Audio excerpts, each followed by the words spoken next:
सो स्वागत है दोस्तों आपको इस YouTube चैनल द नौकरी एक्सप्रेस में। तो चलिए हम लोग शुरू करते हैं एक नया क्लास, जो कि हम लोग लूसेंट के हर एक पन्ने को धीरे धीरे करके कवर करते चलेंगे और उसमें जितने सारे MCQs बन सकते हैं वो सारे MCQs को हम लोग साथ साथ कवर करते चलेंगे, ताकि जितने भी कंफ्यूजन्स है वो सारा दूर होता चले और साथ ही साथ अपना एनालिसिस भी होता रहे कि हमने कितना सीखा अभी तक। ठीक है, तो हम लोग शुरू करते हैं आज का क्लास। 1856 ये 1857 की क्रांति से हम लोग शुरुआत किए हैं, धीरे धीरे करके हम लोग सारे टॉपिक को कवर करेंगे। चलिए तो शुरू करते हैं। 1856 में अंग्रेजों ने पुरानी बंदूक ब्राउन ब्रेस के स्थान पर नई एनफील्ड राइफल को प्रयोग करने का निर्णय लिया। उसके लिए जो कारतूस बनाए गए उन्हें राइफल में भरने से पहले मुंह से खोलना पड़ता था। इन कारतूसों में गाय और सुअर की चर्बी का प्रयोग किया गया था। यह चर्बी वाला कारतूस ही 1857 की क्रांति का प्रमुख कारण बना था। तो बंदूक का नाम क्या था, सबसे पहले हम लोग देखते चलेंगे कैसे कैसे करना है। बंदूक का नाम क्या था? Brown brace. ठीक है ना। जो बदला किससे गया था? ब्राउन ब्रेस बंदूक पहले था, बाद में कौन आया जिससे 1857 की क्रांति शुरुआत हुई थी? तो वो था एनफील्ड राइफल। ब्राउन ब्रेस को हटाकर एनफील्ड राइफल को लाया गया। ठीक है, और चर्बी लगाया उसमें चर्बी वाले कारतूस का इस्तेमाल किया गया था। उसमें गाय और सुअर की चर्बी का इस्तेमाल किया गया था, जिसे मुंह से खोलने के कारण जो है हिंदू और मुसलमान भड़क गए। हिंदू के लिए गाय प्रतिबंधित और मुसलमानों के लिए सुअर हराम। तो इसके कारण लोग, उनका धर्म जो है भ्रष्ट हो रहा था। इसी कारण 1857 की क्रांति की शुरुआत हुई थी। ठीक है, 29 मार्च 1857 ईस्वी को मंगल पांडे नामक एक सैनिक ने बैरकपुर में गाय की चर्बी मिले कारतूस को मुंह से काटने से स्पष्ट मना कर दिया। ठीक है, और उसने लेफ्टिनेंट बाग एवं मेजर ह्यूसन को गोली मारकर हत्या कर दी। फलस्वरूप उसे गिरफ्तार कर 8 अप्रैल 1857 को फांसी दे दी गई। ठीक है, अब सुनिए, ये जो दो नाम हम बोले हैं, लेफ्टिनेंट बाग और मेजर ह्यूसन, तो ये आपको याद रखना है। किसको गोली मारे थे? मंगल पांडे। तो वो लेफ्टिनेंट बाग और मेजर ह्यूसन को गोली मारे थे। कहां से इसकी शुरुआत हुई? बैरकपुर छावनी से इसकी शुरुआत हुई। कौन शुरू करने वाले थे? मंगल पांडे इसकी शुरुआत करने वाले थे 1857 की क्रांति का। फलस्वरूप उसे गिरफ्तार कर 8 अप्रैल 1857 ईस्वी को फांसी दे दी गई। मंगल पांडे को कब फांसी दी गई? तो 8 अप्रैल 1857 ईस्वी को। फांसी पर चढ़ने से पहले मंगल पांडे एक नारा दिए थे, जिसका नाम था हल्ला बोल। ये सवाल पूछा जा सकता है, मंगल पांडे का नारा इसमें मिलान करने के लिए देता है, इसमें से कौन सा नारा किसने दिया था। ठीक है, तो मंगल याद रखिएगा, मंगल पांडे ने हल्ला बोल का नारा दिया था। इनका संबंध किससे था? इनका संबंध था 34वां बंगाल नेटिव फैंट्री। ठीक है, 34वां बंगाल नेटिव फैंट्री के ये सिपाही थे और उन्होंने ही 1857 की क्रांति की शुरुआत किए थे।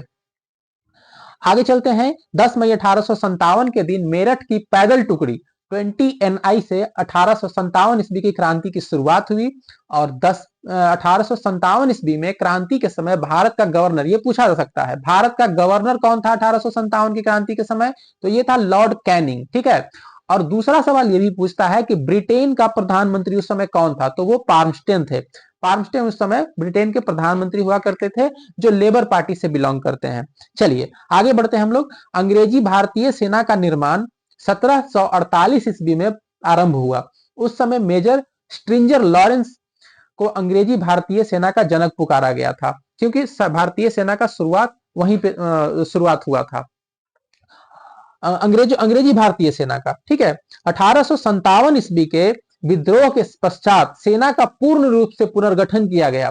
वो 1748 में इसकी शुरुआत हुई सेना का, लेकिन 47 में शुरुआत 48 में शुरुआत हुई 1748 में, लेकिन 100 साल के बाद, लगभग 100 साल से ज्यादा के बाद जो है दोबारा से पुनर्गठित किया गया सेना को, जब 1857 की क्रांति हुई उसके बाद। ठीक है, किया गया, जिसका मुख्य उद्देश्य क्या था? इसका मुख्य उद्देश्य था विद्रोह न हो, दोबारा से ऐसा विद्रोह न हो। इसके लिए कौन सा कमीशन गठित किया गया था? तो वो था पील कमीशन। पील कमीशन की रिपोर्ट दिया, पील कमीशन ने जब रिपोर्ट दिया तो उसमें एक बैरियर लगा दिया। क्या लगाया गया बैरियर? सैनिकों की जो है, भारतीय सैनिकों की तुलना में यूरोपीय सैनिकों का अनुपात बढ़ा दिया गया। मीन्स उसमें हुआ क्या, हुआ ये कि भारतीय सैनिक अब जितना पहले थे उससे कम रहेंगे और यूरोपीय सैनिक जितना थे पहले उससे अब ज्यादा कर दिया गया। ठीक है। दूसरा कंडीशन लगाया गया कि उच्च सैनिक पदों पर भारतीयों को नियुक्ति पूर्ण रूप से प्रतिबंधित कर दी गई, जो पहले से प्रतिबंधित जो पहले से ही प्रतिबंधित थी। ठीक है। बंगाल की सेना में यूरोपीय व भारतीय सैनिकों का जो अनुपात था, मतलब कितना सैनिक यूरोपीय होंगे और कितना सैनिक भारतीय होंगे, तो 1:2 में रखा गया। ये बंगाल प्रेसिडेंसी में ऐसा हुआ था। कहां पे, बंगाल प्रेसिडेंसी के लिए ये वाला था 1:2। बाकी बंबई पर प्रेसिडेंसी और मद्रास प्रेसिडेंसी में 2:5 रखा गया। अगर यूरोपीय सैनिक बंगाल वाले में 1 रहेंगे तो भारतीय सैनिक 2 रहेंगे। ठीक है। इसी के रेशियो में सैनिकों का जो है सैनिक को रखा जाता था। और बंबई और मद्रास वाले में अगर 2 सैनिक भारतीय यूरोपीय होंगे तो 5 सैनिक भारतीय रखे जाएंगे। चलिए, तो अब हम आगे चलते हैं। अब कौन इतिहासकार ने भारत 1857 की क्रांति को क्या कहा है, यह भी सवाल पूछता है और मिलाने के लिए कभी कभी दे देता है किसने क्या कहा है। ठीक है। सबसे पहले देखते हैं बी डी सावरकर ने क्या कहा है। बी डी सावरकर ने कहा यह भारत का प्रथम स्वतंत्रता संग्राम था। याद रखिएगा, ये वाला सवाल बहुत बार आया है। भारत का प्रथम स्वतंत्रता संग्राम किसने कहा है, तो बी डी सावरकर ने कहा है। यह राष्ट्रीय विद्रोह था, ये किसने कहा, डिजरायली ने कहा। राष्ट्रीय विद्रोह किसने कहा, डिजरायली ने कहा। यह पूर्णतः सिपाही विद्रोह था, ये किसने कहा, सर जॉन लॉरेंस एवं सीले ने कहा। सर जॉन लॉरेंस एवं सीले ने क्या कहा, पूर्णतः सिपाही विद्रोह। ये भी पूछा हुआ क्वेश्चन है। सर जॉन लॉरेंस एवं सीले ने क्या कहा, यह पूर्णतः सिपाही विद्रोह है।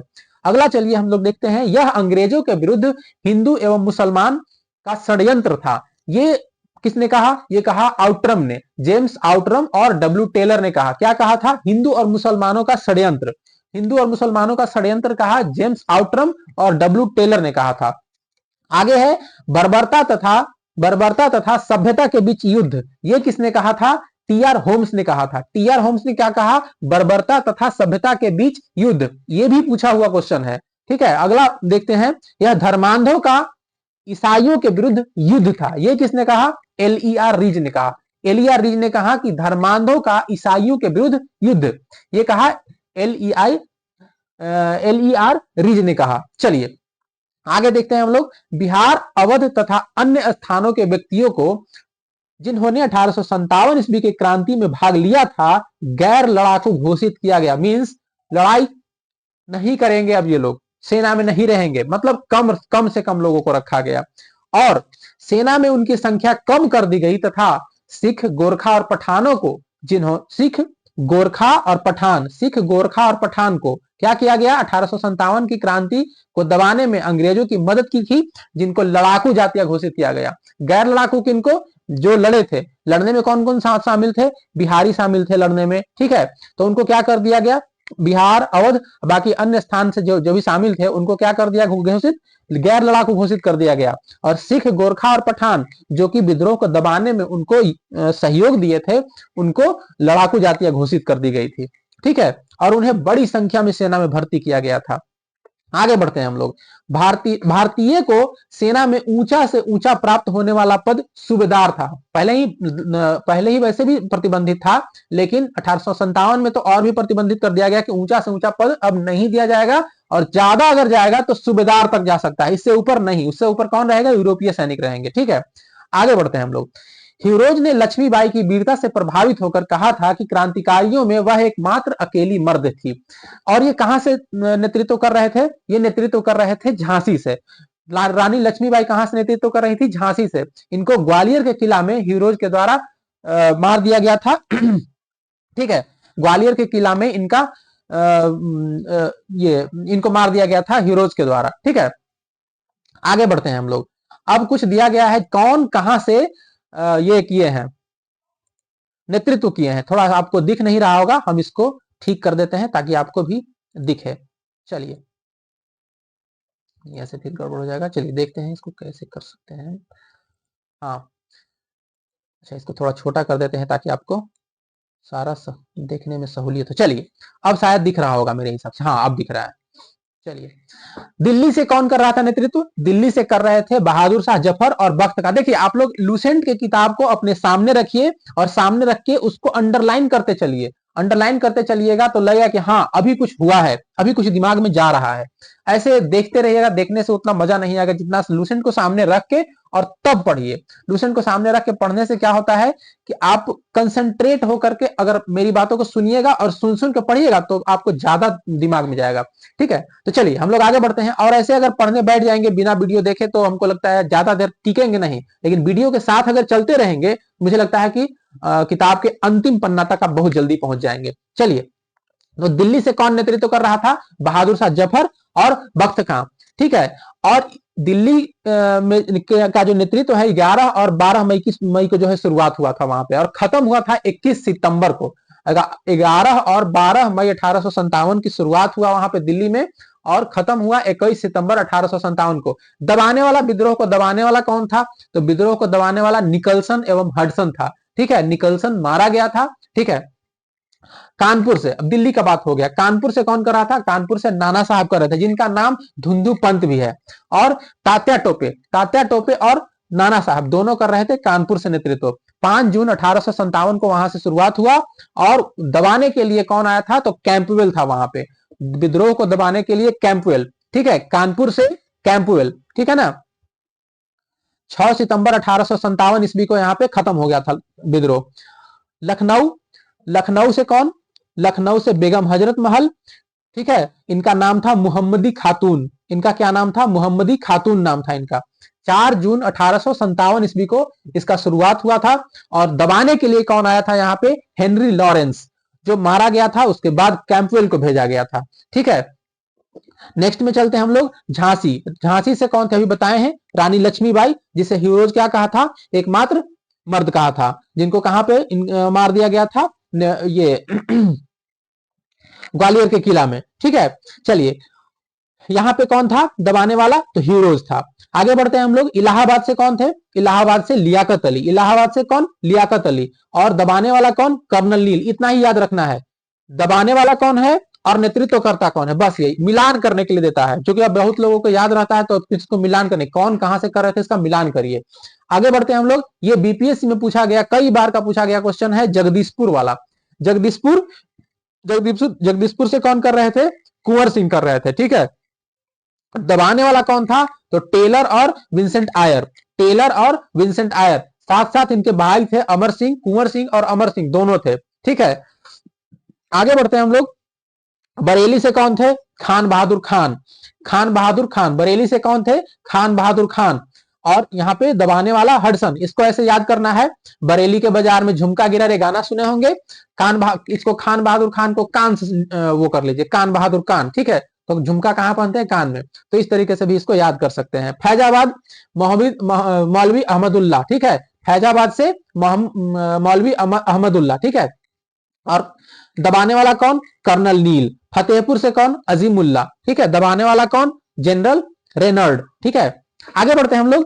तात्या टोपे का वास्तविक नाम क्या था? देखिए, एक इसमें नाना साहेब का वास्तविक नाम यहाँ पे है धुंधु पंत। ठीक है, और तात्या टोपे का क्या नाम था? रामचंद्र पांडुरंग। इनको धुंधु पंत भी कहते थे और इनका वास्तविक नाम क्या था तात्या टोपे का? रामचंद्र पांडुरंग। उन्हें सिंधिया के सामंत मान सिंह ने धोखा देकर पकड़वा दिया था और 18 अप्रैल 1859 को शिवपुरी में अंग्रेजों के द्वारा इन्हें फांसी पर लटका दिया गया। ठीक है, बेगम हजरत महल का जन्म 1820 में और मृत्यु हुआ था 1879 में, नेपाल में हुआ था। ठीक है, उन्हें काठमांडू में जमा मस्जिद मैदान में दफनाया गया था। चलिए हम लोग अब आगे बढ़ते हैं। आगे में क्या है? पहला अंग्रेज विरोधी संघर्ष सन्यासियों के द्वारा शुरू किया गया था। ठीक है, पहला अंग्रेज विरोधी संघर्ष जो है किसके द्वारा शुरू किया गया था? सन्यासियों के द्वारा। ठीक है, 1887 ईस्वी में दादा भाई नौरोजी ने इंग्लैंड में भारतीय सुधार समिति की स्थापना की। 1887 में दादा भाई नौरोजी ने इंग्लैंड में भारतीय सुधार समिति की स्थापना की थी। 1887 ईस्वी के बाद ब्रिटिश सरकार का रुख कांग्रेस के प्रति कठोर होता चला गया। नौरोजी, दत्त एवं वाचा, दादा भाई नौरोजी और ये दत्त एवं दिनसाई दुलजी वाचा ने धन निष्कासन के सिद्धांत का प्रतिपादन किया। दादा भाई नौरोजी ने धन का पलायन सिद्धांत का वर्णन अपनी पुस्तक, ये पुस्तक का नाम पूछता है, poverty and un British rule in India, किनकी किताब है? तो दादा भाई नौरोजी की किताब है poverty and un British rule in India. धन निष्कासन का सिद्धांत इसी किताब में इन्होंने दिया था। ब्रिटिश हाउस ऑफ कॉमन्स का चुनाव लड़ने वाले प्रथम भारतीय डब्ल्यू.सी. बनर्जी थे। चुनाव लड़ने वाले, ये ध्यान दीजिएगा, इसमें एक और क्वेश्चन बनता है, इसलिए इसको ध्यान देना है। ब्रिटिश हाउस ऑफ कॉमन्स से चुनाव लड़ने वाले प्रथम भारतीय डब्ल्यू.सी. बनर्जी थे, जो चुनाव हार गए थे, लेकिन ब्रिटिश हाउस ऑफ कॉमन्स के सदस्य चुने जाने वाले, जो जीते थे, चुने जाने वाले प्रथम सदस्य भारतीय कौन थे? दादा भाई नौरोजी थे, जो कहां से चुनाव लड़े थे? फिंसबरी से। कहां से? फिंसबरी से चुनाव लड़े थे। 1892 में ये जीते थे। कब जीते थे? 1892 में। चलिए आगे बढ़ते हैं। लॉर्ड कर्जन ने 20 जुलाई 1905 ईस्वी को बंगाल विभाजन के निर्णय की घोषणा की थी। अब सुनिए, ये सवाल पूछता है कि बंगाल विभाजन का निर्णय जो है, बंगाल विभाजन कब हुआ था? तो 20 जुलाई 1905 को हुआ था। उस समय कौन था गवर्नर? तो लॉर्ड कर्जन था। ये सवाल, दोनों सवाल पूछा जाता है। 1905 में बंगाल का विभाजन हुआ। 20 जुलाई 1905 में बंगाल का विभाजन हुआ। उस समय कौन था बंगाल का उस समय गवर्नर जनरल कौन था? लॉर्ड कर्जन था। आगे बढ़ते हैं हम लोग।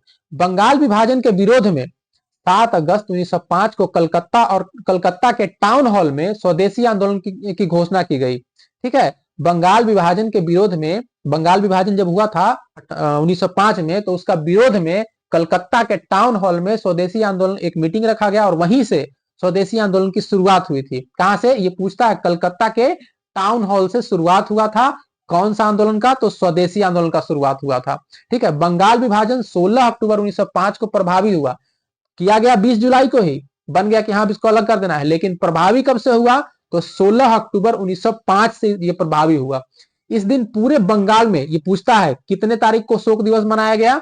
तो पूरा बंगाल में 16 अक्टूबर 1905 को शोक दिवस मनाया गया। रविंद्रनाथ टैगोर के कहने पर, उनका मतलब उनके आह्वान पर, इस दिन राखी दिवस क्या मनाया गया? राखी दिवस के रूप में मनाया गया। स्वदेशी आंदोलन में राखी क्यों बना? मतलब भाईचारा को बढ़ाने के लिए राखी दिवस मनाया गया, ताकि लोग एक दूसरे से जुड़े और जुड़ करके जो है एक आंदोलन में भाग लें। कौन सा आंदोलन में? तो स्वदेशी आंदोलन में। ठीक है, राखी दिवस के रूप में मनाया। स्वदेशी आंदोलन में वंदे मातरम, विभाजन नहीं चाहिए और बंगाल एक है का नारा दिया गया। क्या नारा दिया गया? वंदे मातरम, विभाजन नहीं चाहिए और बंगाल एक है का नारा लगाया गया। चलिए आगे बढ़ते हैं हम लोग। स्वदेशी आंदोलन का विचार सर्वप्रथम कृष्ण कुमार मित्र के पत्र संजीवनी में, ये पूछता है, कृष्ण कुमार मित्र की पत्र संजीवनी किसका है? संजीवनी किसका पत्र है? तो कृष्ण कुमार मित्र का, कृष्ण कुमार मित्र का। ठीक है, संजीवनी किसका है? तो कृष्ण कुमार मित्र के पत्र संजीवनी में 1905 ईस्वी में प्रस्तुत किया गया था। कब? 1905 ईस्वी में प्रस्तुत किया गया था। आंध्र के डेल्टा इलाकों में स्वदेशी आंदोलन को वंदे मातरम आंदोलन के नाम से जाना जाता था। डेल्टा इलाकों में उसी आंदोलन का नाम था वंदे मातरम आंदोलन। किसका नाम था? स्वदेशी आंदोलन का ही नाम था वंदे मातरम आंदोलन। ठीक है, कहां पे? आंध्र प्रदेश के डेल्टा इलाकों में। स्वदेशी आंदोलन का दिल्ली में नेतृत्व कौन कर रहा था? सैयद हैदर रजा। ठीक है, मद्रास में कौन कर रहे थे? चिदम्बरम पिल्ले, पूछा जाता है मिलान करने के लिए। पूना व मुंबई से तिलक कर रहे थे और पंजाब में लाला लाजपत राय जी कर रहे थे। ठीक है, पंजाब से कौन कर रहे थे? लाला लाजपत राय। चलिए याद करिए, दिल्ली से कौन कर रहे थे? दिल्ली से सैयद हैदर रजा कर रहे थे। मद्रास में कौन कर रहे थे? चिदम्बरम पिल्लई कर रहे थे। पूना में कौन कर रहे थे? पूना और मुंबई में तिलक कर रहे थे, वही बाल गंगाधर तिलक। और पंजाब में कर रहे थे लाला लाजपत राय। चलिए हम लोग अब आगे बढ़ते हैं 1906 की तरफ। 1905 की कहानी खत्म हुआ। 1906 में चलिए, 1906 में कलकत्ता में एक कांग्रेस का अधिवेशन हुआ। वैसे कांग्रेस का स्थापना कब हुआ था? 1885 में हुआ था। ठीक है, चलिए कलकत्ता में 1906 में एक अधिवेशन हुआ था। इसमें कांग्रेस के अध्यक्ष कौन बने थे? दादा भाई नौरोजी बने थे। ठीक है, पहली बार स्वराज की मांग किए थे। ठीक है, अध्यक्षता कौन किए थे? दादा भाई नौरोजी किए थे। और यहीं पे पहली बार स्वराज की मांग की गई है। ये पूछता है, ये सवाल पूछता है कि स्वराज की मांग पहली बार कहां पे किया गया? मांग किया गया कांग्रेस अधिवेशन में कलकत्ता में 1906 में। ठीक है, जिसकी अध्यक्षता दादा भाई नौरोजी कर रहे थे। चलिए अब आगे बढ़ते हैं। स्वराज शब्द का पहली बार प्रयोग कौन किए थे? तो ये किए थे स्वामी दयानंद सरस्वती। स्वामी दयानंद सरस्वती ने पहली बार स्वराज शब्द का इस्तेमाल किया। इनकी एक पुस्तक भी है, इनकी पुस्तक का नाम क्या है? इनका पुस्तक का नाम है सत्यार्थ प्रकाश। सत्यार्थ प्रकाश इनके पुस्तक का नाम है दयानंद सरस्वती का, ठीक है। इन्होंने एक नारा दिया था, वेदों की ओर लौटो। चलिए अब आगे बढ़ते हैं। स्वदेशी आंदोलन चलाने के तरीकों को लेकर ही कांग्रेस 1907 ईस्वी के सूरत अधिवेशन में उग्रवादी गरम दल एवं उदारवादी नरम दल नामक दो दलों में विभाजित हो गया, ठीक है। 1907 में कांग्रेस का एक अधिवेशन हुआ। 1907 में कहा हुआ? सूरत में हुआ। और सूरत के इस अधिवेशन में कांग्रेस दो धड़ों में बट गया। और वो दो धड़ा कौन कौन सा? गरम दल पहला, दूसरा नरम दल, ठीक है। ये विभाजन कब हुआ? 1907 में। अब सुनिए, 1900 कितना में हुआ था? 1906 में कलकत्ता अधिवेशन में स्वराज शब्द का पहली बार इस्तेमाल, ठीक है। 1905 में जो है हमारा कौन सा अलग हुआ? बंगाल को अलग कर दिया गया, ठीक है। बंगाल को दो भाग में बांट दिया गया 1905 में। 1906 में पहली बार स्वराज शब्द आया। और सुनिए, अब यहाँ पे 1907 में कांग्रेस का बंटवारा हो गया। कांग्रेस का बंटवारा कब हुआ? 1907 में हुआ, गरम दल और नरम दल के रूप में, ठीक है। इस सम्मेलन की अध्यक्षता कौन की? रास बिहारी बोस ने किया था। किसका? सूरत वाले अधिवेशन का 1907 में जो हुआ था उसका अध्यक्षता कौन किए थे? रास बिहारी बोस कर रहे थे। चलिए आगे बढ़ते हैं हम लोग। आगे क्या है? स्वदेशी आंदोलन के अवसर पर ही रविंद्रनाथ ठाकुर ने अपना प्रसिद्ध गीत अमार सोनार बंगला लिखा। बाद में यह गीत बांग्लादेश का राष्ट्रीय गीत बना। ये पूछता है अमार सोनार बंगला किसने लिखा? तो रविंद्रनाथ ठाकुर ने लिखा, ठीक है। स्वदेशी आंदोलन के प्रचार प्रसार के लिए अश्विनी कुमार दत्ता ने बारिशल में स्वदेशी बांधव समिति की स्थापना की थी, ठीक है। चलिए आगे बढ़ते हैं हम लोग। चलिए आगे क्या है? देखिए कांग्रेस जब बना था 1885 में बना था कांग्रेस, वो बंबई में बना था। बंबई के गोकुल दास तेजपाल संस्कृत विद्यालय था, वहीं पे कांग्रेस का गठन हुआ था। तो कुछ लोग उसमें कुछ कटाक्ष भी किए थे और कुछ लोग उसको सराहे भी थे। तो डफरीन क्या कहा था उस समय?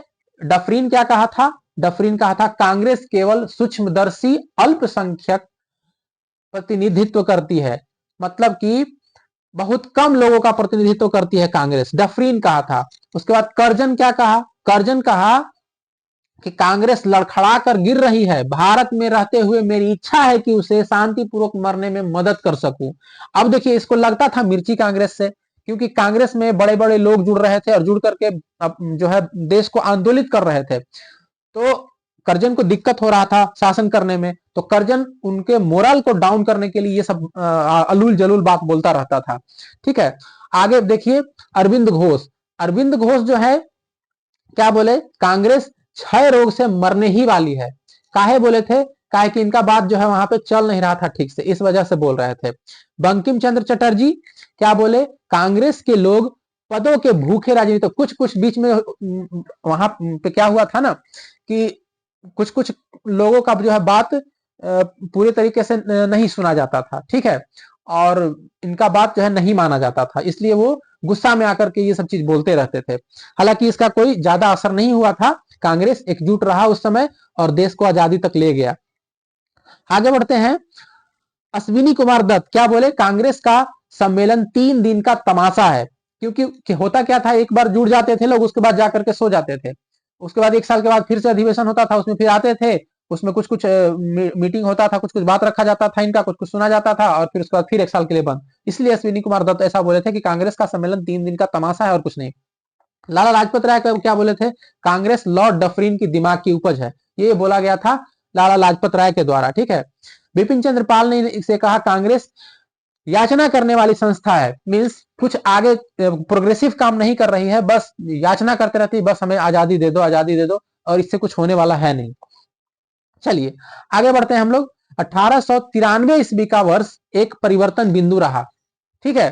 कैसे रहा परिवर्तन बिंदु? 1893 ईस्वी में स्वामी विवेकानंद 1863 से लेकर के 1902 ईस्वी तक अमेरिका के शिकागो नगर पहुंचे। अमेरिका में एक जगह का नाम है, शहर है शिकागो, जो विश्व का सबसे बड़ा मांस का मंडी भी है। कौन शहर है? शिकागो। वहीं गए थे विवेकानंद भाषण देने के लिए। और वहां पे भाषण किस चीज का हो रहा था, तो धर्म सम्मेलन बुलाया गया था, उसी में विवेकानंद गए थे। विवेकानंद कितना से कितना तक रहे, 1863 में उनका जन्म हुआ और 1902 तक इनका जो है क्या रहा, मृत्यु हुआ इनका। 1893 में धर्म सम्मेलन हुआ था, कहां पे, शिकागो में हुआ था। 1893 सितंबर 1893 ईस्वी में वहां पर हो रहे सर्वधर्म सम्मेलन में पहले ही दिन उन्हें 2 मिनट बोलने का समय दिया गया था। उनको सोचिए, इंडियंस को इतना नीचा नजरिया से देखा जाता था, तो बस उन्हें अंतिम में 2 मिनट बोलने का वक्त मिला था, और उस 2 मिनट में ही लोगों को इतना प्रभावित कर दिए कि उनके कायल हो गए लोग। ठीक है, जैसे ही उन्होंने अपने वक्तव्य का संबोधन अमेरिका के भाइयों और बहनों से के साथ शुरुआत किया, तालियों की गड़गड़ाहट ने न केवल उन्हें बल्कि भारत को विश्व के सर्वोच्च देश में लाकर खड़ा कर दिया। उन्हें तूफानी हिंदू, ये पूछता है क्या बोला था, उन्हें तूफानी हिंदू कहा जाने लगा था। 1893 में 14 वर्ष के बाद योगीराज अरविंद अरविंद घोष, इनका नाम योगीराज भी बोलते हैं, योगीराज अरविंद घोष 1872 से लेकर के 1950 तक इनका जीवन काल रहा है, का भारत भूमि पर वापसी हुई। 1893 ईस्वी में उन्होंने एक लेखमाला न्यू लैम्प फॉर ओल्ड प्रकाशित किया। इनका क्या था, न्यू लैम्प फॉर ओल्ड। ये पूछता है इनका पत्रिका का नाम क्या था, न्यू लैम्प फॉर ओल्ड। किनका ना था, इनका अरविंद घोष का एक पत्रिका था न्यू लैम्प फॉर ओल्ड का प्रकाशन हुआ था। ठीक है, आगे बढ़ते हैं हम लोग। 16 नवंबर 1893 ईस्वी को एनी बेसेंट, इनका कार्यकाल, ये जीवन काल रहा है 1847 से लेकर के 1933 तक। 1993 ईस्वी में एनी बेसेंट भारत आई और वे वाराणसी शहर में रहने लगी। उन्होंने भारतीयों से कहा कि मैं हृदय से तुम्हारे साथ हूं और संस्कृति से भी मैं तुम्ही लोगों के में से एक हूं। ये कौन बोले थे, एनी बेसेंट बोले थे, ध्यान इसको याद रखिएगा। 1893 ईस्वी में महात्मा गांधी, इनका जीवन काल रहा है 1869 से लेकर के 1948 तक। ये 1893 में महात्मा गांधी जो है अब्दुल्ला सेठ नामक व्यापारी के मुकदमा में दक्षिण अफ्रीका गए थे। अब्दुल्ला सेठ का मुकदमा लड़ने के लिए साउथ अफ्रीका गए थे। कौन, गांधी जी गए थे। क्रांतिकारी गतिविधियों की दृष्टि से भी 1893 ईस्वी का वर्ष महत्वपूर्ण है। नासिक में चापेकर बंधु, नाम सुने होंगे, बाल कृष्ण चापेकर और दामोदर हरि चापेकर, ये दोनों चापेकर बंधु मिलके और एक गुप्त संस्था society for the removal of obstacle to the Hindu religion स्थापित किए थे। कौन, बाल कृष्ण चापेकर और दामोदर हरि चापेकर, ये दोनों जो है चापेकर बंधु के नाम से जाने जाते हैं। ये दोनों मिलकर के जो है एक संगठन बनाए, जिसका नाम क्या था, जिसका नाम था society for the removal of obstacle to the Hindu religion. ठीक है, इसका स्थापना कौन किए थे, चापेकर बंधुओं के द्वारा किया गया। चलिए अब हम आगे बढ़ते हैं। बंगाल में क्रांतिकारियों का पहला प्रमुख संगठन क्या था, यह पूछा हुआ क्वेश्चन है, कई बार पूछा है। अनुशीलन समिति। पहला क्रांतिकारी संगठन कौन है, बंगाल का पहला क्रांतिकारी संगठन, ऐसे पूछे तो बोलना है अनुशीलन समिति, जिसकी स्थापना हुई थी 24 मार्च 1903 ईस्वी को। ठीक है, संस्थापकों के अनुरोध पर बैरिस्टर प्रथमनाथ मित्र, ये भी नाम याद रखिएगा, प्रथमनाथ मित्र, इसका नेतृत्व संभाला। इसका मुख्यालय कहां पे था, मुख्यालय था कलकत्ता में। मुख्यालय कहां पे था, कलकत्ता में। अनुशीलन समिति की स्थापना किसने की, अनुशीलन समिति की स्थापना किसने की, किसने की, प्रथमनाथ मित्र इसका शुरुआत किए।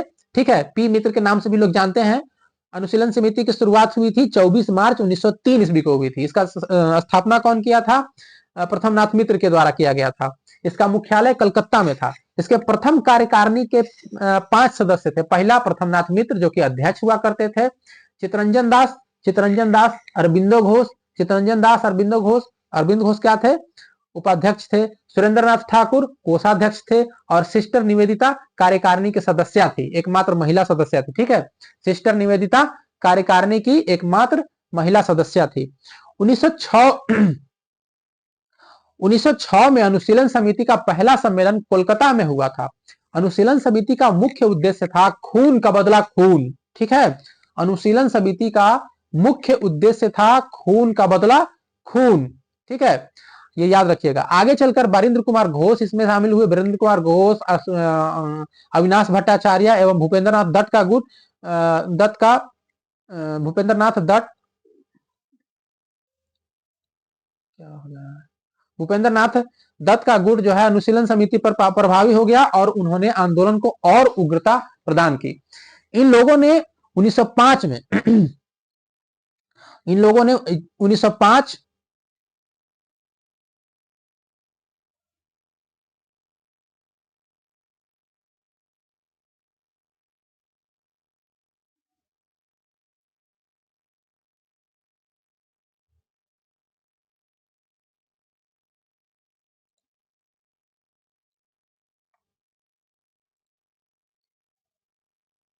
इन लोगों ने 1905 में भवानी मंदिर भवानी मंदिर नामक अपनी पहली पुस्तक प्रकाशित की, जिसमें कहा गया था कि क्रांतिकारी राजनीति सन्यासी का जीवन तब तक बिताए जब तक स्वाधीनता प्राप्त न हो।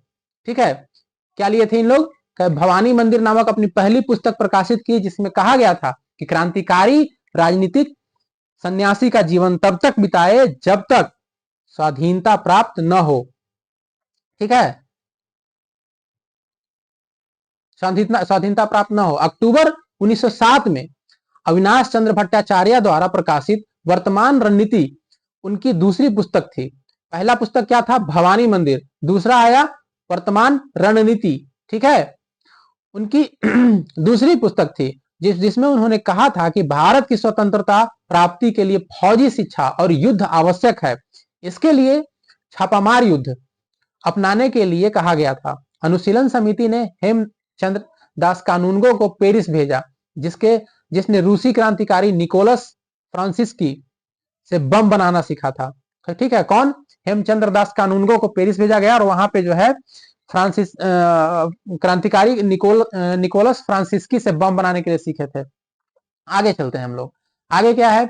बारिंद्र कुमार घोष, भूपेंद्र नाथ दत्त एवं अविनाश भट्टाचार्य ने 1906 ईस्वी में युगांतर नामक साप्ताहिक, अब ये याद रखने वाला बात है, युगांतर पत्रिका था, साप्ताहिक पत्रिका था। बारिंद्र कुमार घोष, भूपेंद्र नाथ दत्त एवं अविनाश चंद्र भट्टाचार्य ने 1906 ईस्वी में युगांतर नामक साप्ताहिक पत्रिका प्रकाशित की। वैसे एक गो नाम रहेगा, बारिंद्र कुमार घोष रहेगा, बाकी दो नाम नहीं देता है। ठीक है, प्रकाशित किया। युगांतर के प्रथम संपादक भूपेंद्र नाथ दत्त को 1907 ईस्वी में 1 वर्ष की कड़ी सजा दी गई थी। 1908 ईस्वी में यह पत्र बंद कर देना पड़ा दबाव के कारण, और ढाका अनुशीलन समिति की स्थापना पी मित्रा एवं पुलिन दास ने 1904 ईस्वी में ढाका में की थी। ढाका में इसकी लगभग 500 शाखा था। ढाका कहां पे है? ढाका है बांग्लादेश में। अभी वर्तमान में ढाका बांग्लादेश में है। चलिए आगे बढ़ते हैं हम लोग।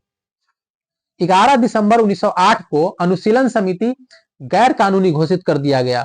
ठीक है, 1908 में ही अनुशीलन समिति को गैर कानूनी घोषित कर दिया गया। प्रफुल्ल चाकी और खुदीराम बोस ने 30 अप्रैल 1908 ईस्वी को मुजफ्फरपुर के जज किंग्सफोर्ड की हत्या का प्रयत्न किया था। प्रयत्न किए थे जरूर, लेकिन बम कहीं और गिर गया था। ठीक है, बम फेंके थे लेकिन बम कहीं और लग गया था। गलती से बम कैनेडी की गाड़ी पर गिर गया। गलती से बम जो है, गए तो थे ये मारने के लिए, किसको गए थे? किंग्सफोर्ड को मारने गए थे, लेकिन बम गिर गया, कैनेडी की गाड़ी पर गिरा, जिससे 2 महिला, कौन कौन? प्रिंगले की पत्नी एवं बेटी का मृत्यु हो गया। चाकी ने आत्महत्या कर लिया। प्रफुल्ल चाकी क्या कर लिए? आत्महत्या कर लिए डर से, और खुदीराम, डर से कहिए मतलब पकड़ के अंग्रेज जो है यातना न दे, इसलिए खुद ही आत्महत्या कर लिए। और खुदीराम बोस को 18 वर्ष की अवस्था में 11 अगस्त 1908 ईस्वी को फांसी दे दी गई। ठीक है, वहां से भागे भागे आए थे और हाजीपुर में पकड़े गए। ठीक है आगे बढ़ते हैं। खुदीराम बोस बंगाल के क्रांतिकारियों के युगांतर दल के सक्रिय सदस्य थे। युगांतर दल के नेता बारिंद्र कुमार घोष थे। अलीपुर षड्यंत्र केस, अब ये भी इंपॉर्टेंट है। अलीपुर षड्यंत्र केस 18 मई 1908 को कलकत्ता और अलीपुर अदालत में 31 व्यक्तियों को अवैध शस्त्र रखने के कारण पेश किया गया। इन व्यक्तियों को अवैध शस्त्र रखने के कारण गिरफ्तार किया गया था। ठीक है, अवैध लाइसेंसी हथियार नहीं था, अवैध रखे हुए थे, इसलिए गिरफ्तार किया गया। 19 अगस्त 1908 को 30 आदमियों को सेशन जज के सुपुर्द किया गया और 7 सितंबर 1908 को 7 और आदमियों को इस मुकदमे में शामिल कर लिया गया। यही मुकदमा अलीपुर षड्यंत्र केस के नाम से प्रसिद्ध है। इस केस के सरकारी गवाह नरेंद्र नाथ गोसाई को अलीपुर जेल में सत्येंद्र नाथ घोष एवं कन्हाई लाल दत्त ने गोली मार दिया। इनके लिए दोनों को फांसी की सजा दी गई। बारिंद्र कुमार घोष उल्लासकर दत्त, हेमचंद्र दास और उपेंद्र नाथ बनर्जी को आजीवन काला पानी की सजा मिली। बाकी लोगों को 10 वर्ष, 7 वर्ष एवं 5 वर्ष की सजा दी गई थी। इस मुकदमे में अरविंद घोष को छोड़ दिए गए। तब इन्होंने क्रांतिकारी क्रियाकलापों से अलग होकर पांडिचेरी में अपना आश्रय ऑरोविले स्थापित। ऑरोविले आश्रम किसका है? ऑरोविले आश्रम किसका है? अरविंद घोष का ही पूछा हुआ क्वेश्चन है, इसको ध्यान रखिएगा। ठीक है, जहां जहां पे लगेगा, जहां जहां पे पूछा गया क्वेश्चन होगा, हम आपको वहां पे इंडिकेट करते जाएंगे भाई, इंगित करते जाएंगे कि इसको भाई ध्यान रखना है। ऑरोविले आश्रम की स्थापना किसने की? तो अरविंदो घोष ने किया था। ठीक है, आगे बढ़ते हैं। महाराष्ट्र में विनायक दामोदर सावरकर ने 1904 ईस्वी में अभिनव भारत नामक संस्था, ये भी पूछने वाला सवाल है, पूछा गया भी है। अभिनव भारत नामक संस्था कौन स्थापित किया था? दामोदर सावरकर ने। ठीक है, अभिनव भारत संगठन के सदस्य कौन थे? पीएन बापट बम बनाने की कला सीखने के लिए पेरिस गए थे। ठीक है, पीएन बापट जो है बम बनाने की कला सीखने के लिए कहां गए थे? पेरिस गए थे। विनायक दामोदर सावरकर के बड़े भाई थे गणेश सावरकर ने देशभक्ति से पूर्ण कुछ कविताओं की रचना की, मतलब देशभक्ति कविताओं का रचना किए थे। और जिसके कारण क्या किया गया इनको? जिसके कारण जो है नासिक के जज जैक्सन ने उन पर राजद्रोह का आरोप लगाकर 8 जून 1909 को आजीवन निर्वासन का दंड दे दिया। इस सजा को सर्वथा अनुचित मानकर अभिनव भारत के ने जैक्सन से बदला लेने के लिए, देखिए अभिनव भारत एक संस्था थी और उस संस्था के लोग जो है जैक्सन से बदला लेने के लिए क्या किए थे? विचार किया कि जैक्सन के विदाई समारोह में क्या किए लोग? जैक्सन का जब अंतिम हो रहा था, विदाई समारोह हो रहा था, तो 21 दिसंबर 1909 की रात को एक नाटक खेला गया था। विदाई समारोह के लिए एक नाटक खेला जा रहा था। वहीं पे जैसे ही इंटर किया जैक्सन जो ही जैक्सन इसे देखने के लिए फाटक पर पहुंचा, ये अनंत लक्ष्मण कन्हारे लिए गोलियां मार दिए तड़ाक से। किसको मार दिए? जैक्सन को मार दिए। जैक्सन की हत्या के अभियोग में अनंत लक्ष्मण कन्हारे और कृष्णजी गोपाल कर्वे और विनायक नारायण देशपांडे को, ये तीनों मिलकर वहां पे कर रहे थे सब कहानी। इनको क्या कर दिया गया? फांसी दे दिया गया। 19 अप्रैल 1911 को इनको फांसी दे दिया गया। लेकिन ये लोग भी जो है जैक्सन को विदाई करिए दिए। बाल गंगाधर तिलक का जन्म 23 जुलाई 1856 ईस्वी को महाराष्ट्र के रत्नागिरी में हुआ था। 1881 में उन्होंने साप्ताहिक पत्र मराठा, अब ये पूछता है कि मराठा कौन सी भाषा में है, भाषा पूछता है, तो मराठा है अंग्रेजी भाषा में, उल्टी रहेगा, ठीक है ना। केसरी है मराठी भाषा में, केसरी मराठी भाषा में और मराठा अंग्रेजी भाषा में, ठीक है ना। तो किनका है ये? सबसे पहले याद रखना है बाल गंगाधर तिलक का है। 1881 में इसको लॉन्च किए थे, ठीक है ना। दो पत्रिका था, केसरी और मराठी। मराठी था अंग्रेजी में, केसरी था मराठी में, नामक दो पत्रों द्वारा नव जागरण प्रारंभ किया था, ठीक है। तिलक ने 1893 में गणपति एवं शिवाजी उत्सव मनाना प्रारंभ किया। देखिए अब ये भी बाल गंगाधर तिलक का ही शुरू किया गया था, किया हुआ चीज था। गणपति उत्सव शुरू किए थे ताकि लोग एक जगह मिलेंगे, शिवाजी उत्सव शुरू किए थे ताकि लोग एक जगह मिल करके जो है योजना बनाएंगे, ठीक है। इसीलिए ये जो है त्योहार के बहाने लोगों को जोड़ने के लिए ये शुरू किए थे। बाल गंगाधर तिलक पहले कांग्रेसी नेता थे जिन्होंने देश के लिए कई बार जेल की यात्रा की है। 1897 में राजद्रोह के आरोप में 18 माह की कारावास हुई। फिर 1908 ईस्वी में राजद्रोह के आरोप में 6 वर्ष की कारावास हुई। 1908 में उससे लेकर के 1914 तक बर्मा के मांडले जेल से में 6 वर्ष काटने पड़े। तिलक को सजा सुनाने वाले जज का नाम था दावर। तिलक को कौन जज सुनाया था सजा? दावर नामक जज ने सजा सुनाया था। चलिए आगे बढ़ते हैं। आगे है वेलेंटाइन सिरोल ने अपनी पुस्तक, ये पूछता है क्वेश्चन, इंडियन अनरेस्ट किसकी पुस्तक है? ऐसे पूछता है, इंडियन अनरेस्ट किसकी पुस्तक है? तो एकदम याद रखिएगा, बहुत बार पूछा गया है। वेलेंटाइन सिरोल की एक पुस्तक है इंडियन अनरेस्ट। इसमें तिलक को भारतीय अशांति का जनक कहा गया है। तिलक को भारतीय अशांति का जनक कौन कहा है? तो वेलेंटाइन सिरोल ने अपनी पुस्तक इंडियन अनरेस्ट में कहा है, जिसके लिए तिलक ने उन पर मानहानि का मुकदमा भी किया था। चलिए आगे बढ़ते हैं हम लोग, आगे देखते हैं क्या है। इसको थोड़ा बड़ा कर लिया जाए ताकि दिखने में आसान हो। चलिए एक बार चेक कर लेते हैं दिख रहा है कि नहीं दिख रहा है आप लोगों को। हाँ चलिए थोड़ा और नीचे कर लेते हैं ताकि दिखे प्रॉपर। हाँ प्रॉपर दिख रहा है। चलिए प्लेग प्लेग के समय की ज्यादा प्लेग के समय की ज्यादतियों से प्रभावित होकर पूना के चापेकर बंधुओं ने, देखिए पूना में प्लेग फैला हुआ था, ठीक है, तो वहां पे रैंड और आयर्स्ट दो अधिकारी था, बड़ा बदमाश था, वहां के लोगों को जो है जबरदस्ती महिलाओं को तंग करते रहता था, छेड़ते रहता था।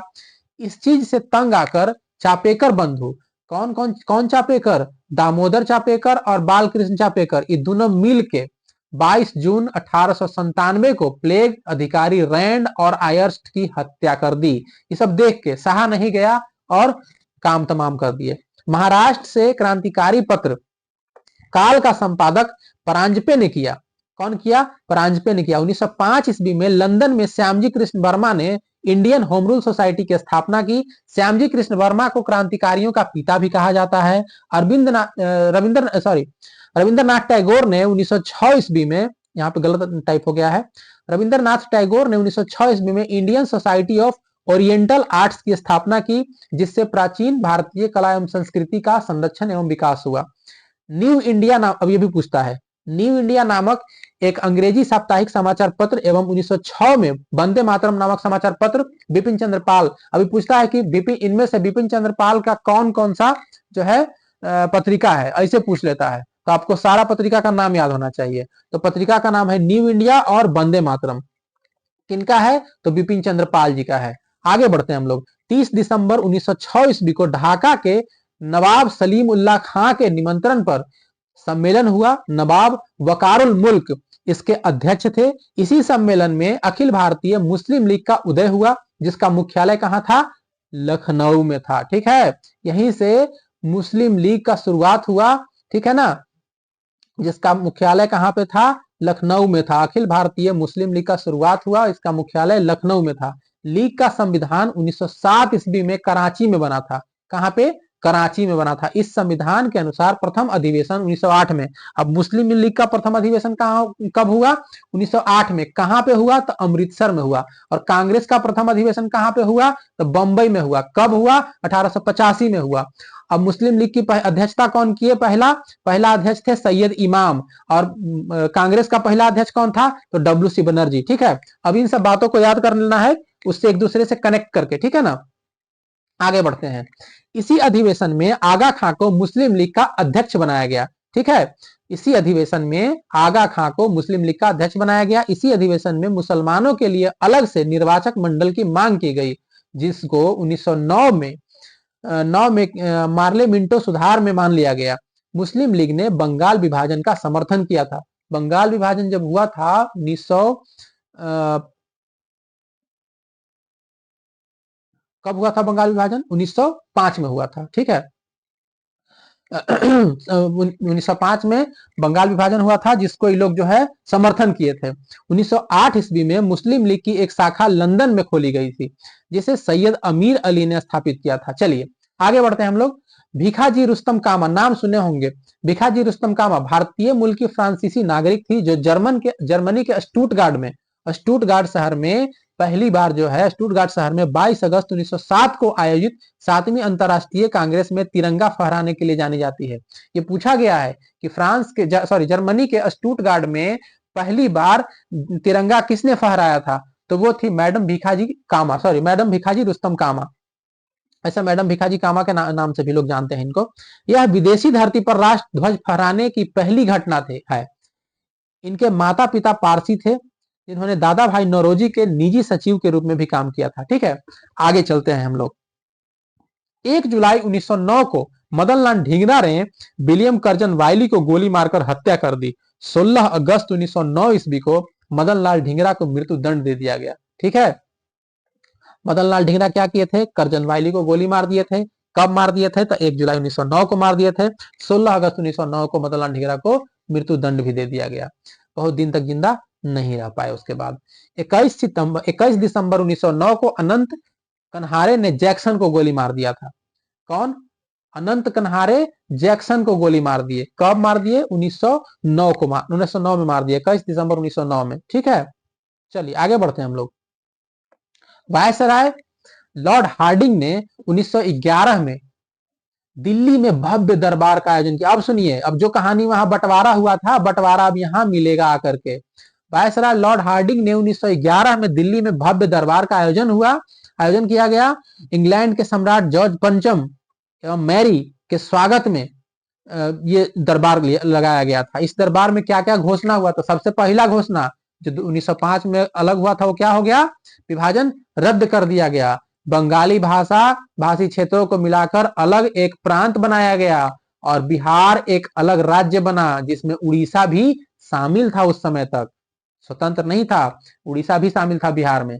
ठीक है, कब? ये 1911 की घटना है, 1912 में लागू हुआ था। वैसे राजधानी को कलकत्ता से दिल्ली स्थानांतरित करने की घोषणा हुई थी उसी में, और 1 अप्रैल 1912 ईस्वी में दिल्ली भारत की राजधानी बनी थी। ये क्वेश्चन पूछा हुआ है, 1 अप्रैल 1912 को दिल्ली भारत की राजधानी कब बना?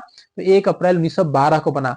23 दिसंबर 1912 ईस्वी को रास बिहारी बोस ने दिल्ली में वायसराय लॉर्ड हार्डिंग पर बम फेंका था। कौन फेंका था भाई? कौन फेंका था? रास बिहारी बोस ने फेंका था। किस पे फेंका था? वायसराय लॉर्ड हार्डिंग पर बम फेंका था इन्होंने। इसके परिणाम स्वरूप 13 व्यक्तियों गिरफ्तार किए गए, जिसमें प्रमुख कौन कौन थे? मास्टर अमीन चंद, दीनानाथ, अवध बिहारी लाल, बाल मुकुंद, बसंत कुमार विश्वास, हनुमंत सहाय एवं बलराज। ठीक है, दीनानाथ दबाव में आकर सरकारी गवाह बन गए और मास्टर अमीन चंद, अवध बिहारी लाल, बाल मुकुंद एवं बसंत कुमार विश्वास को फांसी दे दिया गया। ये दबाव में आकर के जो है डर के मारे क्या कर दिए? मुंह खोल दिए अपना, और मुंह खोलने के कारण जो है इन लोगों को फांसी हो गया। चलिए अगला थोड़ा सा इसको देख लेते हैं, अरुण डेल के बारे में थोड़ा जानकारी ले लेते हैं। लॉर्ड मिंटो ने 1906 ईस्वी में राजनीतिक सुधारों के हेतु इस 4 सदस्यीय कमेटी का गठन एटी अरुणडेल के नेतृत्व में किया था। अरुणडेल कमेटी बनाए थे। ठीक है, इसने अपनी सिफारिश में भारत के विभिन्न परिषदों के विस्तार के साथ एक सामंतों को समिति बनाए जाने की अनुशंसा की तथा भारत में विभाजित बंगाल को पुनः एक कर देने की संस्तुति की। चलिए आगे बढ़ते हैं हम लोग। 1 नवंबर 1913 में अनेक भारतीयों ने लाला हरदयाल के नेतृत्व में सैन फ्रांसिस्को में, देखिए अब यहां देखिए, ध्यान रखिएगा, ये भी क्वेश्चन पूछने वाला। लाला हरदयाल ने क्या किया था? सैन फ्रांसिस्को में गद्दर पार्टी की स्थापना की है। ये क्या किए लाला हरदयाल? पूछता है कि गद्दर पार्टी की स्थापना किसने की? ये एक क्वेश्चन बना। दूसरा, गद्दर पार्टी की स्थापना कहां पे हुई? तो सैन फ्रांसिस्को में हुआ। सैन फ्रांसिस्को अमेरिका का एक शहर है, सैन फ्रांसिस्को। ठीक है, गद्दर पार्टी की स्थापना अमेरिका में हुआ था, सैन फ्रांसिस्को में। जो कि करने वाले कौन थे? तो लाला हरदयाल ने करने वाले थे। और हुआ कब था? तो 1 नवंबर 1913 को हुआ था। ठीक है, साथ में सोहन सिंह भाखना इनके प्रमुख अध्यक्ष, इनके प्रथम अध्यक्ष, और लाला हरदयाल इसके प्रथम मंत्री एवं कांसीराम कोषाध्यक्ष चुने गए। ठीक है, आगे बढ़ते हैं। 1 नवंबर 1913 को गदर अखबार का पहला अंक प्रकाशित हुआ, जो उर्दू में था, और 9 दिसंबर 1913 से यह गुरुमुखी में छपने। यह पंजाब में गुरुमुखी लिपि होता है, जो पंजाबी लोगों का होता है। इसके प्रत्येक अंक के पहले पृष्ठ पर छपता क्या था? अंग्रेजी राज का कच्चा चिट्ठा। ये पूछता है क्वेश्चन, अंग्रेजी राज का कच्चा चिट्ठा किस कौन से उसमें छपता है पत्रिका में? तो अंग्रेजी राज का कच्चा चिट्ठा छपता था गदर में। ठीक है, गदर अखबार में छपता था अंग्रेजी राज का कच्चा चिट्ठा, पहला पेज पे। अब सुनिए, अब एक और था कामागाटा मारू प्रकरण था। कामागाटा मारू जापानी जहाज को बाबा गुरुदत्त सिंह, कौन थे? बाबा गुरुदत्त सिंह 1914 ईस्वी में ने किराया पर लिया था। यह जलयान 351 यात्रियों के साथ 26 सितंबर 1914 ईस्वी को हुगली पहुंचा। हुगली कहां पे है? हुगली है भाई पश्चिम बंगाल में। पश्चिम बंगाल में हुगली जगह है। हुगली के बजबज नामक बंदरगाह पर जहाज पहुंचा। ठीक है, जहाज का पूरा तलाशी लिया गया, संघर्ष हुआ, लोग लड़े झगड़े, उसके बाद जो है 18 यात्री को मार दिया गया और लगभग 25 यात्री घायल हो गए। 351 यात्री सवार थे, जिसमें 18 यात्रियों को मार दिया गया, 25 यात्री उसी लड़ाई झगड़ा में घायल हुए। पूरा जहाज की तलाशी हुई। ठीक है, आगे बढ़ते हैं। सर्वेंट्स ऑफ इंडिया सोसाइटी के अध्यक्ष सदस्य हृदयनाथ कुंजरू थे, इलाहाबाद प्रयागराज में सेवा समिति की स्थापना की थी इन्होंने। कौन? हृदयनाथ कुंजरू ने इलाहाबाद प्रयागराज में सेवा समिति की स्थापना किया था। सर्वेंट ऑफ इंडिया सोसाइटी के सदस्य हृदयनाथ कुंजरू ने इलाहाबाद प्रयागराज में सेवा समिति की स्थापना की। ठीक है, आगे बढ़ते हैं। 1915 ईस्वी में अंग्रेज सरकार के ने कैसरे हिंद की उपाधि से महात्मा गांधी को सम्मानित किया था। 1915 में जब ये आए थे वहां से, दक्षिण अफ्रीका से आए थे, तब इनको सम्मानित किया गया था। कौन सी उपाधि से? कैसरे हिंद की उपाधि से, जो बाद में इन्होंने लौटा भी दिया था अंग्रेज के करतूत के कारण। आगे बढ़ते हैं।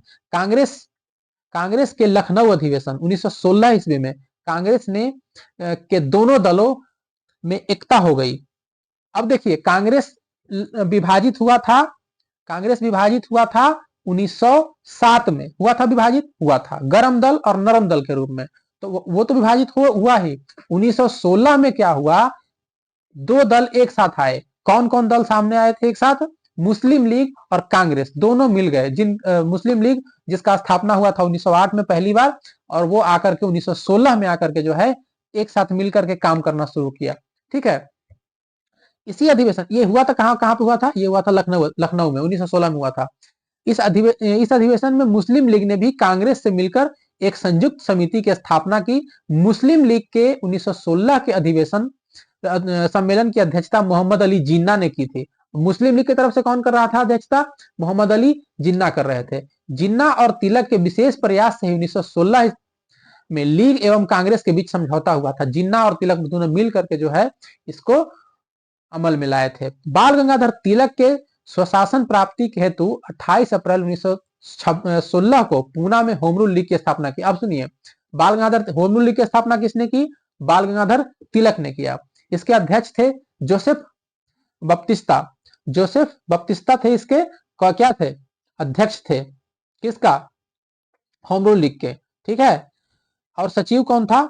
एनसी केलकर थे। तिलक ने अपने अखबार मराठा अंग्रेजी में, पहले ही बता चुके हैं, हम लोग पहले पढ़ चुके हैं, मराठा अंग्रेजी में और केसरी मराठी के माध्यम से होम रूल लीग का प्रचार प्रसार किए। ठीक है, एनी बेसेंट ने सितंबर 1916 ईस्वी में अडयार, मद्रास में एक जगह है अडयार में होम रूल लीग की स्थापना की। जॉर्ज अरुंडेल लीग का सचिव बना, जॉर्ज अरुंडेल को लीग का सचिव बनाया गया, और मोतीलाल नेहरू, जवाहरलाल नेहरू और सुब्रमण्यम अय्यर जिन्ना तथा तेग बहादुर सप्रू इस लीग से जुड़े हुए थे। इस होम रूल लीग का प्रचार प्रसार एनी बेसेंट ने अपनी दैनिक पत्र न्यू इंडिया तथा साप्ताहिक पत्र कॉमनवेल्थ द्वारा किया था। अब देखिए, ये जो आप देखे, ये जो होम रूल लीग आप देखे, अब इसका प्रचार हो रहा है कहां पे हो रहा है? न्यू इंडिया में हो रहा है और कॉमनवेल्थ में हो रहा है। ठीक है ना। एनी बेसेंट इसको, अब ये सवाल यहाँ पे ये भी बन सकता है कि न्यू इंडिया तथा कॉमनवेल्थ ये किसकी पत्रिका है? तो ये पत्रिका है एनी बेसेंट का पत्रिका है न्यू इंडिया और कॉमनवेल्थ। अब ऐसे भी क्वेश्चन पूछता है कि साप्ताहिक पत्रिका है कि दैनिक पत्रिका है, तो ये साप्ताहिक पत्रिका है। ठीक है, आगे बढ़ते हैं। गोपाल कृष्ण गोखले ने अपने संगठन, अब हम लोग क्या करेंगे ना, हम लोग जो है ये करने के तुरंत बाद या फिर इसी वीडियो में या फिर इसके नेक्स्ट वीडियो में हम लोग ये जो किए इसका क्वेश्चन और आंसर ऐसे करते चलेंगे, ताकि हम लोग जो किए हैं वो हमें याद रह जाए। गोपाल कृष्ण गोखले ने अपने संगठन सर्वेंट्स ऑफ इंडिया सोसाइटी के सदस्यों को होम रूल लीग आंदोलन में भाग लेने की अनुमति नहीं दी। चलिए आगे बढ़ते हैं। गांधी जी ने प्रथम विश्व युद्ध के समय लोगों को सेना में भर्ती होने के लिए प्रोत्साहित किया था। शुरुआत में 1914 में जो प्रथम विश्व युद्ध शुरू हुआ था, उसमें गांधी जी कहे थे कि भाई इन अंग्रेजों का साथ दिया जाए। ठीक है, इसलिए लोगों ने इन्हें भर्ती कराने वाला सार्जेंट कहने लगा था। अंग्रेजी सेना में लोग भर्ती हो रहे थे और प्रथम विश्व युद्ध में अंग्रेजों का साथ दे रहे थे। 1916 ईस्वी में गांधी ने अहमदाबाद के करीब साबरमती आश्रम की स्थापना किया। अभी पूछता है कि कब इसका स्थापना हुआ है, या फिर ऐसे मिलान करने के लिए देगा कौन सा जो है आश्रम कहाँ पे है, गांधी जी का कौन सा आश्रम कहाँ पे है, ये पूछता है। चलिए आगे बढ़ते हैं हम लोग। बिहार के एक किसान नेता राजकुमार शुक्ल ने गांधी जी को चंपारण आने के लिए प्रेरित किया था। ये हुआ था कहाँ पे? तो ये हुआ था लखनऊ अधिवेशन में। लखनऊ अधिवेशन में गांधी जी भी आए हुए थे और राजकुमार शुक्ल जी भी आए हुए थे। वहीं पे गांधी जी को राजकुमार शुक्ल जी ने बताया कि भाई बिहार में कुछ कुछ गड़बड़ी हो रहा है नील की खेती को लेकर के, तो चलिए वहां पे थोड़ा देख लीजिए। तो चंपारण आंदोलन के लिए के सूत्रधार कि 20 मई 1929 को ये 20 मई 1929 को 54 वर्ष की उम्र में इनकी मृत्यु। किसका मृत्यु हो गया? तो ये हो गया राजकुमार शुक्ल जी का मृत्यु। अंग्रेजी अधिकारी एमएन जिससे शुक्ल जी 25 वर्षों तक लड़ते रहे थे, उनके श्राद्ध कर्म के लिए 300 रुपए भेजा एवं कहा कि वह चंपारण का अकेला मर्द था। किसके बारे में कहा? ये राजकुमार शुक्ल जी के बारे में कहा। भारत में सत्याग्रह का पहला प्रयोग, अब यहीं से शुरुआत हुआ भाई सत्याग्रह, गांधी जी का जादू चलना शुरू होगा अब यहां से। भारत में सत्याग्रह शब्द का पहला प्रयोग 1917 ईस्वी में चंपारण बिहार में किया गया था। पहला जो है सत्याग्रह का प्रयोग गांधी जी बिहार में किए। ठीक है, प्रयोग किए गांधी जी, लेकिन गांधी जी उसमें सफल भी हुए थे। चंपारण विद्रोह के कारण अंग्रेजों को तिनकठिया प्रथा को समाप्त करना पड़ा। अब तिनकठिया क्या था? तिनकठिया यह था कि 1 बीघा की खेती में, मतलब 20 कट्ठा की खेती में आपको 3 कट्ठा पर नील की खेती करना अनिवार्य है। ठीक है, और अनिवार्य कर दिया। और नील एक ऐसा फसल है जो खेत को बंजर करता है।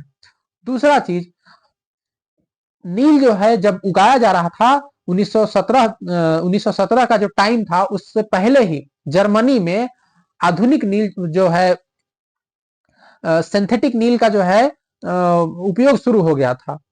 ठीक है, जिसके कारण वो इससे इफिशियंसी में भी ज्यादा था, और ये नील उतना इफिशियंट नहीं था जितना कि जर्मनी वाला जो नील था वो था इफिशियंट, जिसको केमिकल के द्वारा बनाया गया था। तो इसका जो ये किसान उपजाते तो थे, लेकिन इसका बिक्री ही नहीं हो पाता था, जिसके कारण इनका खेत भी बंजर हो रहा है, उपजा रहे हैं तो बिक भी नहीं रहा है। इसके कारण लोग विद्रोह करना शुरू किए, लोगों में वो शुरू हो गया, भाई ये तो अंग्रेज हमारे ऊपर ज्यादती कर रहे हैं। इसीलिए जो है राजकुमार शुक्ल जी ने गांधी जी को बुलाने के लिए लखनऊ गए थे, लखनऊ अधिवेशन में गए थे। वहीं से 1917 में फिर गांधी जी बिहार के चंपारण में आए और तिनकठिया पे बात किए। तिनकठिया खेती अंग्रेज मालिकों द्वारा बिहार के चंपारण जिले के रैयतों, मतलब किसानों पर नील की खेती के लिए जबरन लागू 3 तरीकों में से एक था। खेती का अन्य 2 तरीका कुरतौली और कुस्की कहलाता था। 2 तरीका और था खेती का, जिसको कुरतौली एक को बोलते थे, एक को कुस्की कहते थे, और एक को तिनकठिया कहते थे। ठीक है, तिनकठिया खेती में प्रति बीघा, मतलब 20 कट्ठा जिसको बोलते हैं, में 3 कट्ठा जोत पर नील की खेती करना अनिवार्य था। ठीक है, 20 कट्ठा में 3 कट्ठा पे आपको नील की खेती करना ही करना है। ठीक है, 1917 के चंपारण सत्याग्रह के दौरान महात्मा गांधी के साथ राजेंद्र प्रसाद, बृजकिशोर प्रसाद, महादेव देसाई, जीवी कृपलानी, नरसिंह पारिक और मजहरुल हक, एनजी रंगा थे।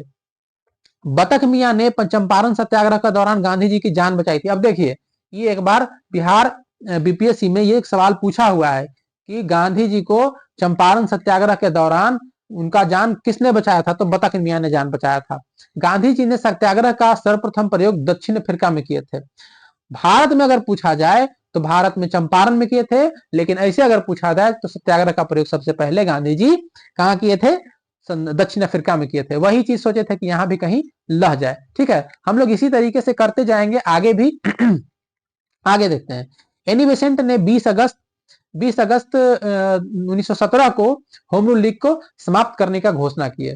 ठीक है, चलिए हम लोग इतना कर लिए। अब एक वीडियो में हम लोग इतना कर लिए, अगला वीडियो जो आएगा इसको पूरा खत्म करेंगे हम लोग, और खत्म करने के बाद जब ये खत्म हो जाएगा, या एक नहीं 3 वीडियो कर लेते हैं, क्योंकि ये गांधी युग भी तो एक उसमें आ जाएगा, तो गांधी युग थोड़ा लंबा है, तो उस गांधी युग को एक बार में खत्म कर लेते हैं, बाकी चीजों को इसमें कनेक्ट कर देते हैं। तो हमारा जो है आज का सेशन इतना ही रहेगा, और इसके बाद हम लोग क्या करेंगे, जब ये खत्म हो जाएगा ये पूरा टॉपिक, तो जितना भी एमसीक्यू है उस एमसीक्यू को एक बार में कर लेंगे। जितना भी तरह का एमसीक्यू हो सकता है या फिर परीक्षा में पूछा जा चुका है, वो सारे एमसीक्यू को हम यहाँ पे करते चलेंगे। ठीक है, इससे आपका जो है अपना कितना आपने ग्रैब किया, इसको साथ साथ लुसेंट को साथ साथ पढ़ते पढ़ते आप कितना ग्रैब किए ये भी पता चलेगा आपको। और जब आप भूलेंगे वहां पे, तो आप जा करके उस टॉपिक को दोबारा से रिवाइज करेंगे, आखिर क्या लिखा क्या था इसमें। तो इससे क्या होगा, ज्यादा फायदा होगा, ज्यादा देर तक चीजों को आप याद रख पाएंगे और चीजों को कनेक्ट कर पाएंगे। ठीक है, तो चलिए आज के लिए इतना ही, धन्यवाद।